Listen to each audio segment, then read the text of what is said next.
MrAnguswangus back for another vid already because I got the second coil on here and things aren't working exactly how I sort of wanted or expected them to, and I want to make a video now already because I want to explain what my idea was and show you guys before I start tearing it apart and doing more to it, which could take a while. But anyways, this is the run battery. This is the current being used. That'll drop here in a second. This is the charge battery, and this is the voltage that it started at. With one coil, that would have been up to almost 1270 already.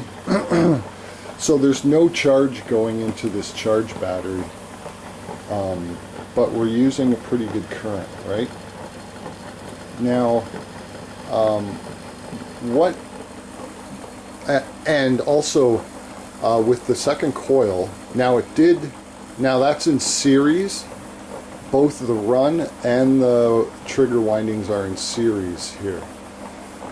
And I'm using one Bedini circuit. This is a 2-battery Bedini circuit, if anyone's wondering. You can look that up. Type it into Google. Someone was asking about what the specific circuit was. Just type Bedini into Google if you're interested in this type of thing, and you'll find that circuit without a problem. But so these are in series. Now having the next run wire in series is going to increase the resistance, right? Which should be less draw a little bit, but I should get 2 fields, right? And this was my plan. A couple other guys had the same idea here recently, I see, which is cool. But and my wheel isn't quite perfectly balanced. I'm noticing a wobble now when it gets up to, it goes 400 RPM at least now. I stopped it when I tested it. Now what I was doing, I don't know, a few weeks ago, was I was thinking of what I had done was I had 8 magnet positions on the wheel, and they were alternating north, south, north, south. And I had one Bedini coil next to the wheel. And so I was, aiming for certain frequencies and wanting more speed, or I can't remember. I think I wanted more speed. So I thought, well, okay, in the past I have run a Bedini with north-south, but I hadn't compared perfectly north-south to an 8 position with all north, right? So I pulled the axle off, didn't touch the coil, it stayed in the exact same position, pulled the axle off, flipped the magnets around, I'm sorry, it had all north facing out, flipped the magnets, half of them around, so it was north, south alternating, put the axle back on, having not touched the coil at all, and it went faster with the alternating arrangement. And I was thinking why. I'm going to turn this off for right now. And you can see that didn't change at all. But I was wondering why the difference, why it was faster with the north-south. And what I had come to conclude was that, okay, so where's my pointer now? I was just holding it. I'll use this. Okay. So this is how I had it, and then I switched to alternating, and it went faster, and I was wondering why. And remembering that Bedini talked about the magnet spacing, the spacing between the magnets. He said your space shouldn't be less than 1.5 lengths of the magnet, right? This is important.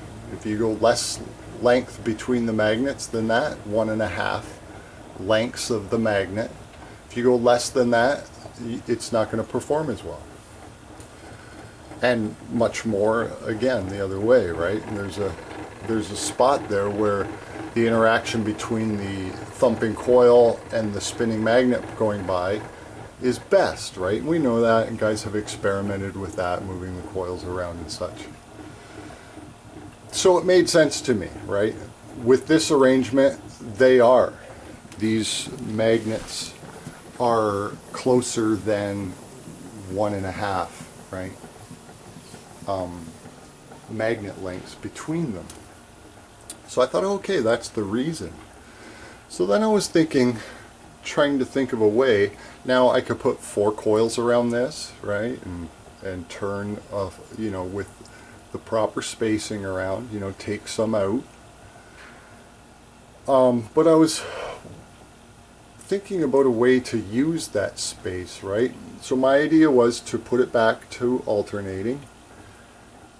And what I did was I wound the first coil with north face facing the coil in a counterclockwise direction, and then the next coil there I wound in a clockwise directions, so the opposite pole would be facing the magnet. So as this turns and aligns north to the north face of the coil and south to the south face of the coil, it's going to pulse, and they're in series, right? So I thought, oh, okay, you could put 8 coils around and get 8 coils worth of pulse at once, right? And it's just a different way to do it. Now, I just tried it. I was planning on slapping all of these coils on today, but so this coil is wound counterclockwise, this coil is wound clockwise, right? And it ran okay. The run wire functioned as it should have. The input, with this one coil operating at its full speed, pulled 400 milliamps. That's why I said yesterday, at the time I checked it, I said it because I knew, in a certain way, because I knew it was going to be changing, right, as the wheel speeds up. And you can see I have work to do with the balance. It wasn't perfectly balanced. It was very well balanced, but not perfectly balanced. I was really anxious to get a coil next to it. So I have to pull this apart and perfectly balance this rotor, because I can't have it. It starts wobbling at 400, and I can't have that one bit with all that weight there. But so the run wire ran fine in this configuration, right?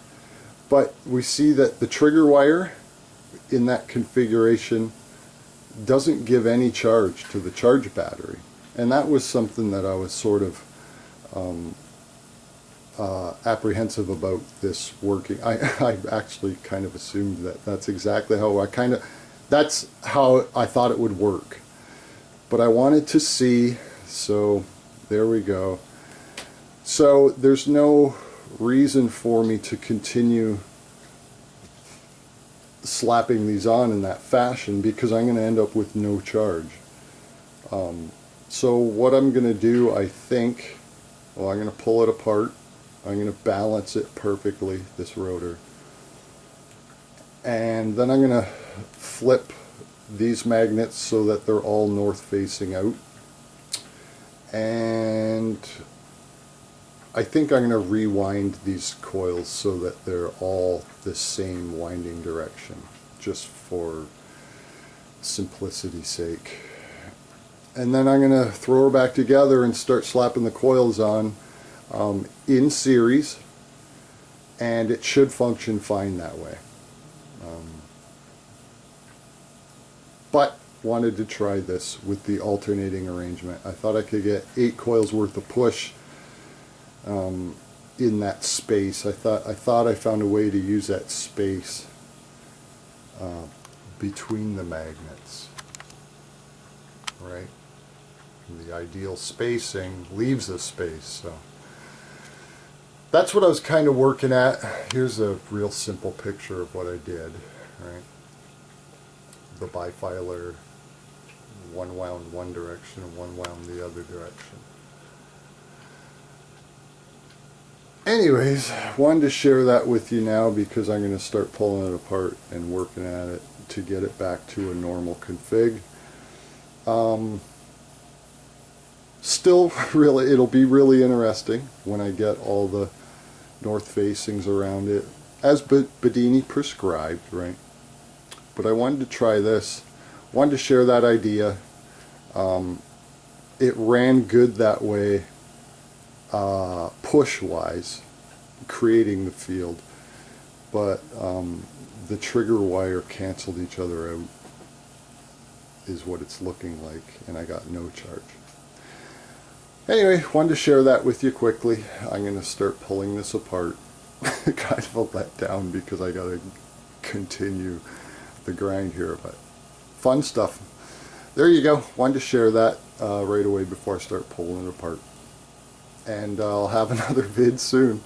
Talk to you later. Thanks for watching.